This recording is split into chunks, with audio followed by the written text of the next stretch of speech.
I don't feel ready to make this video, but I also don't feel like I can make any other videos for the channel until I've made this one.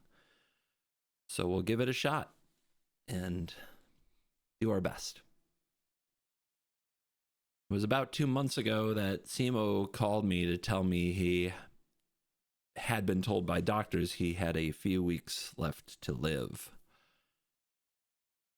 The cancer was back and it was stronger than ever. He had just taken a long trip to Japan. He had planned for it to be longer. It had to be cut a little bit short, but he had just taken the trip. And I thought he was calling me like because he wanted to record again. The guy literally, when I take a trip, I need a day to recuperate. This guy never needed a day to recuperate. Some people said we were the same person, but Cimo was always better. I always knew it too. He is better at reading cards. It's a true story. The very first time we recorded together, I don't think I ever told him this, but the very first video we made together, I went upstairs afterwards and my wife asked me how it went, and I said, I don't think I can record with him anymore. And she said, why? I said, I think he cheated. He knew, he like nailed every card. Just no problem, it felt like. It felt like he played Magic every day on the DL and didn't tell anybody.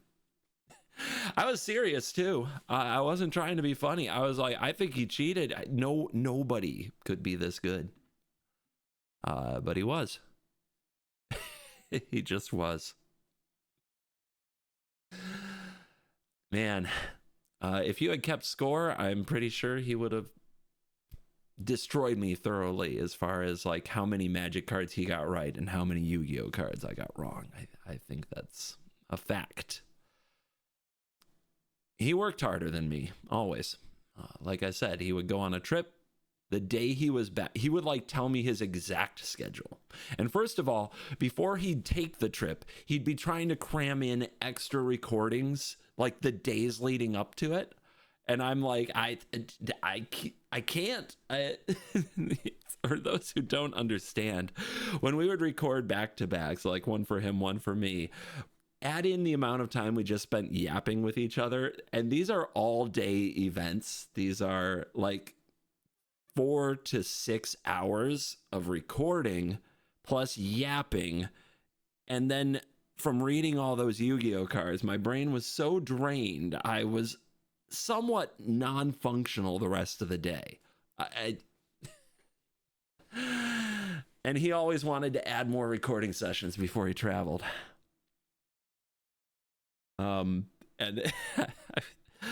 I should have said yes to more of them. I said yes to some, but I should have said yes to more of them. But I was tired. And when he'd come back from a trip or any kind of time off, even medical time off, it was, when can we record again? He would give me the exact dates of his trip. If he was leaving on the 14th and back on the 30th, I better be ready to record on the 31st. He didn't need even a day to recover. Yeah. I always prided myself on being a hard worker. He made me look lazy. All the time, really. He made me hustle to keep up. I think he was a lot better at the games themselves. I think really he could have been a pro Magic or Riftbound player if he wanted to be. He just got it, man. He always got it. Playing Commander with him, he got it. It's hard to explain. I've played Commander with people who have played Magic their whole life. I've played Commander with pro players. I've played Commander with people just getting into Magic. I've played Commander with casual content creators. You learn a lot really quickly, and I know other players would speak with me on this, would agree with me on this. He was usually the best at the table, even as he was talking about how he didn't know what he was doing. And a terrifying threat at the table. Yeah, yeah. Yeah, I was the older one by over a decade, but man, he was. I honestly, this is weird, but I honestly looked at him like a big brother. He was good at so many things that I thought I was good at until I was around somebody so much better. Content. He was so funny. Always knew the right things to say. He made great videos. He had great ideas for videos. Again, stuff that made me look at like what I was doing and say, man, he does it so much better. And I definitely grew to look up to him in so many aspects of life. Things won't be the same. I don't think I can do things the same. I was on my own for about 6 years, making arena videos every day, and it was a good life and good content, and I loved it, but I knew there was something missing for most of that time, and started my own commander show. And Rarin, inviting me to work with him, got me into the card evaluation videos, and then I met Cimo. And it was very much like a new era of the channel, and it often wasn't just me. I had my friends, the ones you sometimes out there called the card game Avengers, and the collabs were great. I think I knew this year would be different. When Cimo's health issues really started acting up again, I think I knew that things were going to change. Some things were going to change anyway. The commander show, I knew I was losing the lease on the space and that it was unlikely I could keep doing it. And that is, just so you guys know, we have now posted what is going to remain the last episode of the commander show. Speaking of, I'm really glad I got to record with Cimo, Voxy, and Rarin. That was an episode we tried to make work for a long time. There were issues getting Rarin into the country for a while. And then, of course, Cimo's health. We were able to put it together in February of this year. And we got to play one game.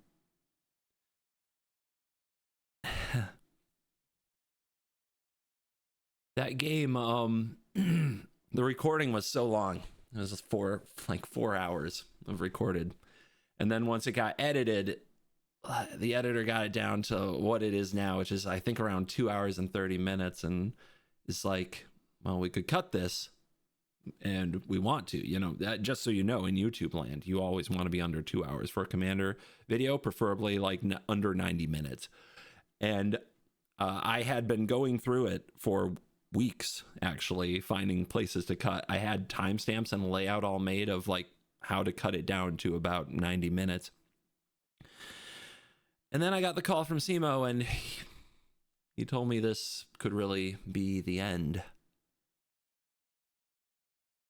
So we released it. I told the editor, don't cut anything. Release the first draft, the long version, because like this wasn't public at the time. I don't think any people outside his family knew what was going on. This is back in April, and I couldn't bear to take a minute of him away from the audience anymore. Anyway, if you guys wanted to know why that video is so long, now you know.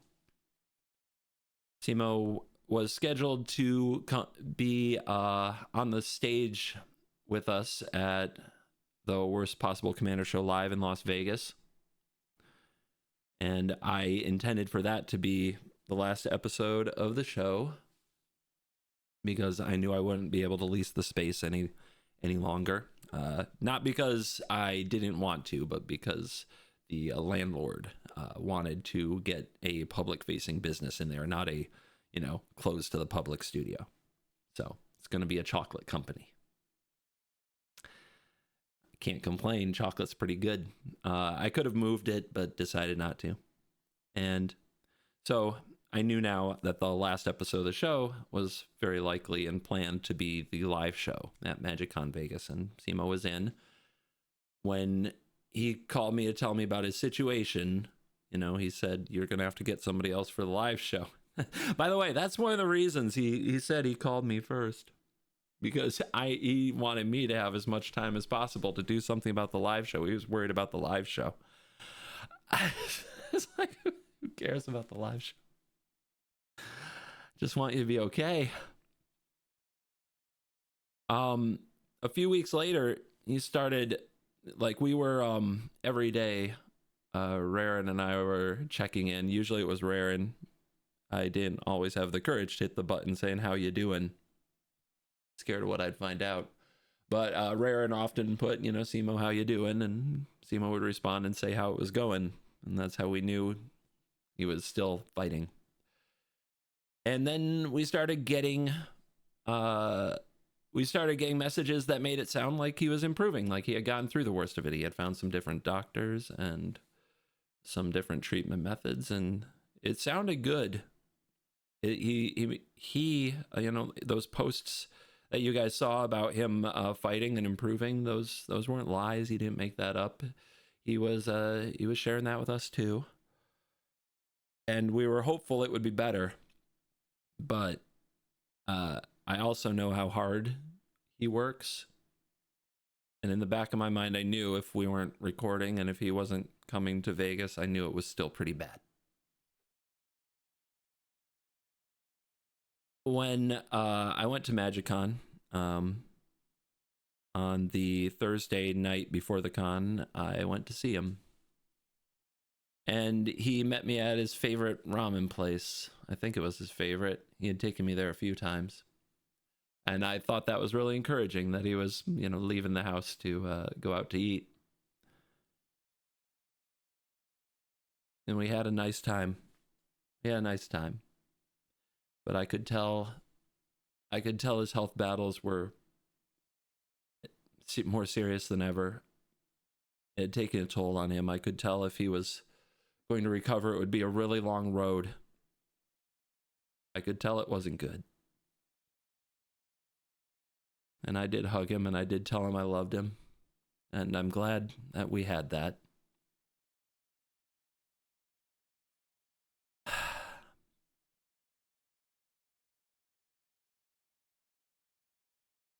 Yeah. I'm well off the script now, guys. I don't know where to take this now. I'm not sure what to do. I don't know if I'm going to take more time off or try to get back to making videos, but some things I know. I don't think there will be any more episodes of the Commander Show. I don't plan on them. I don't have a place to film, and if I did, I don't know if I could do it again. So, for those who enjoyed that, I think that chapter is closed. And as far as the podcast goes, I'm sure someday I'll record some fun videos with Raren and in the future, but I don't know when. It might be a while. I don't think I'll be able to make a proper yapping video without thinking of him, and that's okay. That's okay. And I want to get back to making arena videos, believe it or not. They do bring me comfort. There is a sense of purpose there. It's the thing I've been doing for a long time. I know so many of you enjoy. And I want to get back to it. But I don't feel like I could do it until I did this. I'd have this nagging voice in the back of my head that I need to tell you guys something, and hopefully this gets it out there. So, I guess I'm going to share a few tools for those struggling, the things that I do when I feel lost. This isn't my first round with loss. I felt it first around when I was a teenager and lost somebody close to me, somebody I played Magic with, actually. And then again in college and in adulthood, there's been a few. I really like, I'm a big fan of Lord of the Rings and the music of Lord of the Rings. So may it be The Last Goodbye, Into the West. Every morning I usually play one of those, have a good cry before trying to go on with my day. Get it out in the morning. There's an old country song. It's old now, but I think I was a teenager when it came out. Thought it was a good song then. But it's called Live Like You Were Dying by Tim McGraw. And it makes me think a lot about Cimo because Cimo was young. He was young, and he did have a lot more to give, as many people have expressed. But I want people to know that he also lived his years like no one I've ever seen. The places he went to, the things he did, the photos that he shared with me, and the stories he told about the like trips that he went on, and then even you could see it in his approach to content, trying to do bigger things, right? Yeah, like he did understand what that means to really live like tomorrow is a gift. And I still have a lot to learn from that. Like when he went to Japan and he said, "Do you want to go with me?"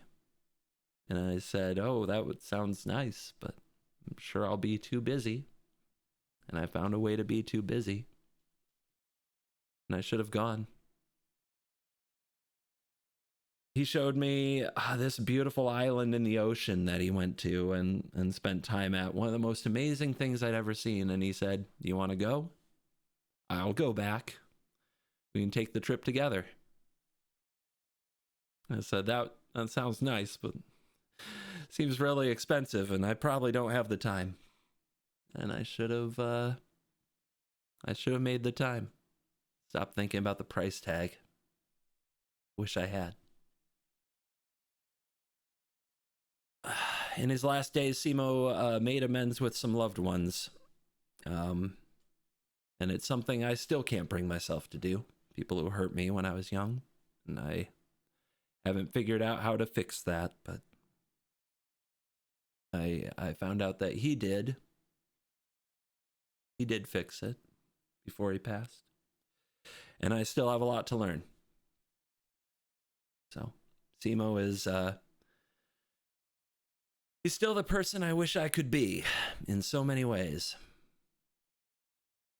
And I know I'll see him again someday, and I hope when I do, I will be able to tell him I was able to follow his example. When I see him again, I can't wait to tell him that I lived as he did, with an open heart, and like every day was a gift. I'll miss you, my friend. Goodbye.